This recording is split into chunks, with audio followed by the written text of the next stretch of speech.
We're going to be talking quickly about America's Gilded Age. Now, it's an interesting way to look at it and an interesting term when we are talking about like the second American Industrial Revolution. You need to understand first and foremost why it's called the Gilded Age. Most people are like, "Oh, it's gold. It's everybody's prosperous and everything's great, and people are making tons of money, hands over fist. Things are looking awesome."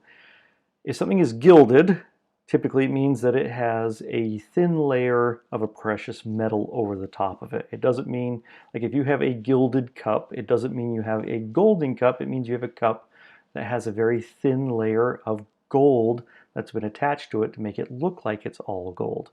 The term Gilded Age was coined by Mark Twain because you basically can gild anything. Basically, it means that you could take everything from, affectionately, the way a lot of historians have put this, is you could take a turd and you could gild it with gold, but it may look shiny, may look great, but underneath it's still a turd. But when we look at the Gilded Age of America, there's a lot of things that are going to come into play. You're going to be looking at labor versus high-powered industrialists. You're going to look at people that are going to try to struggle for the first time to organize and be able to come together as a collective to try to improve working conditions for everybody. Working conditions are not going to be great for everyone. Working conditions are going to vary depending upon your employer. Wages are going to go up and down. Immigration in and out of the country is also going to shift wages. So there's a lot of things that are coming into play during America's Gilded Age. Now, I can have a big, long talk here about the Gilded Age itself, but that's, again, most of the stuff you're going to be doing, you're going to do a lot of reading in this course, okay? Now, me and your textbook are not 100% always going to agree on everything, but at the same time, your textbook does have a lot of great information. One thing that I really wanted to focus in on when we're talking about the Gilded Age is the individuals and the gentlemen that we call, or have been called throughout history, and in your textbook as robber barons. That is a term that has been attached to a number of industrialists during the Gilded Age. Your typical robber barons are going to be John D. Rockefeller, Cornelius Vanderbilt, Andrew Carnegie. All of these individuals are going to fall under that label that has been applied as a robber baron, okay? What is the difference here? Well, robber barons, when we look at it, and this is something that's been developed from historians over a while, and the term has latched on and stuck, but at the same time, there's also new research and new studies. So what I want to do is challenge your view. Remember, we talked about worldview in the video before this. So what we want to look at is, are these gentlemen robber barons? Are they men who exploited the labor of other people to become rich and also exploited the system in order to get ahead and make millions, and in today's dollars it would be literal billions of dollars? And did they exploit workers to get there? Well, we start looking at like John D. Rockefeller.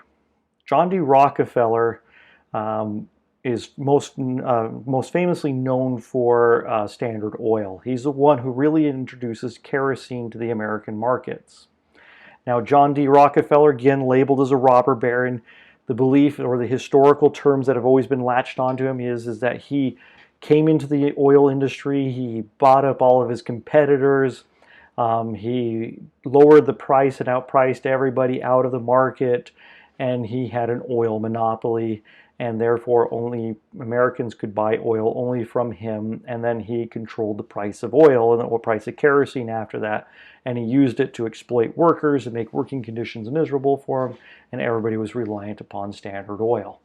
That is why people look at him and say that he's a robber baron. You know, he made his money by cornering the market and taking it over through ruthless business practice.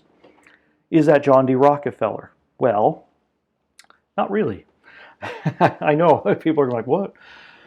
John D. Rockefeller saw very early on that money was not going to be made just in oil, but in the production of oil, the refining process. So he actually bought up refineries is what he did. He created refineries, and then he'd buy up his competitor refineries, or he'd bring them under a larger envelope. Instead of just ruthlessly undercutting competitors. So that's one thing that was mentioned out there, is undercutting competitors and pricing them out of the market. Actually, that's not the case with John D. Rockefeller. Rockefeller, he cornered the market because he was more efficient into how he produced his kerosene. He cut the cost of kerosene from well over $1 per unit when it first came out to about 15 cents per unit.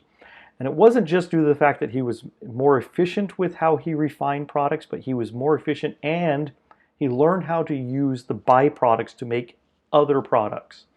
So he not only was he not wasting fuel after refining it, he was making more money on the backside of it based off of being able to add to his portfolio. People would start up refineries and actually ask Rockefeller to take over the refineries, have him buy them out.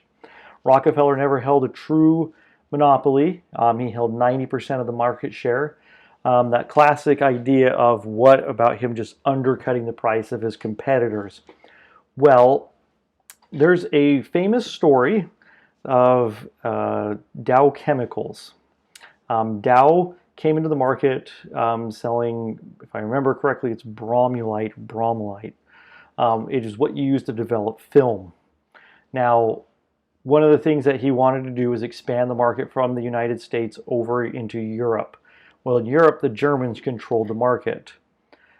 Because the Germans controlled the market, they basically had threatened anybody that comes into their market, they would cut the price of the chemical and they would sell it for far lower than that person could afford to keep up with, and it would bankrupt them. So he decided he was going to take the risk, and he did it anyways. He went to the German market, to the European market he put out there, and so in return, the Germans came over here and they undercut his price significantly in the United States. If I remember correctly, it was somewhere like 39 cents per unit of the chemicals that they were using for development. They came over here, they sold it for 15 cents. What did he do? Well, he bought it all. They came over here, they were selling it for 15 cents. He bought all that they were selling on the market, and he turned around and he sent it all back to Europe, and he sold it for 21 cents per unit. You see why it doesn't work, because your competitor will end up buying your underpriced goods. That when we look at people saying they were selling stuff at a loss in order to corner a market share, it wouldn't make sense because they would just buy it up and then resell it on the market. It doesn't make sense to do so, okay? So that age-old myth of him lowering the price to undercut the competitors and not making a profit is untrue. Also, John D. Rockefeller donated huge amounts of money of his to private foundations, it's still used today. If you were to watch like PBS shows, you'll notice that it's funded by like the John D. Rockefeller Foundation. He added things onto universities. He was a very religious man. He donated millions of dollars to his church. So when you look at him from a perspective of a robber baron, did he corner the market and have a tight corner of the market? Yeah, he did for a while. After about 30 years, Standard Oil was down to about 25% of market share again. One thing that John D. Rockefeller was more than anything else is that he was efficient. And his efficiency was what allowed him to sell cheaper than his competitors and allowed him to be more profitable. The same thing you start talking about with like Andrew Carnegie. With steel, he turns it from like the average price per tonnage of steel was at one point like $107, and he brings it down to $17. It's all based off of his ability to be efficient and find new ways to refine things. For example, he had his refinery that he built. He could have 300 men produce just as much steel as the most advanced steel refinery in Europe, which required 15,000 men. These are all things that these industrialists did where they were revolutionary as to how they changed the process. He does his through mostly integration, where he controls all the process from beginning to end of how he makes the steel, where he transports it and exports it out. That is why he's able to do it. Again, Carnegie donates millions, in today's terms, billions of dollars towards charitable contributions, towards college campuses. He has massive endowments that are still used in universities. You can go to Carnegie Hall. Again, PBS, you might have seen sometimes where it says it was funded by the Andrew Carnegie Foundation. Now, admittedly, were all the industrialists as good as Carnegie or as good as Rockefeller? Not necessarily. And again, Carnegie does have some severe black eyes from how he treated unionization. When he left others in charge of his company in order to break union strikes, obviously Carnegie would have had some knowledge as to what some of the steps were that were taken. So am I going to say that were they not robber barons in some senses? No, there are some definite times where they had some pretty harsh business practices and where they leveraged the government to help them out become more successful. So I'm not saying 100% they're not robber barons, okay, guys? But at the same time, they're also industrialists, and they came up with a lot of innovative ways in order to improve how industry works, okay? Understand this. Do not just take a one-sided view perspective at history. Again, realize that history is nuanced. It's not black and white. What I want you to do, though, is study up on it. See if you agree with the concept of robber baron, or see if you agree with the concept of captain of industry. Either way, take a look into it. Open up your minds into different approaches of history, okay?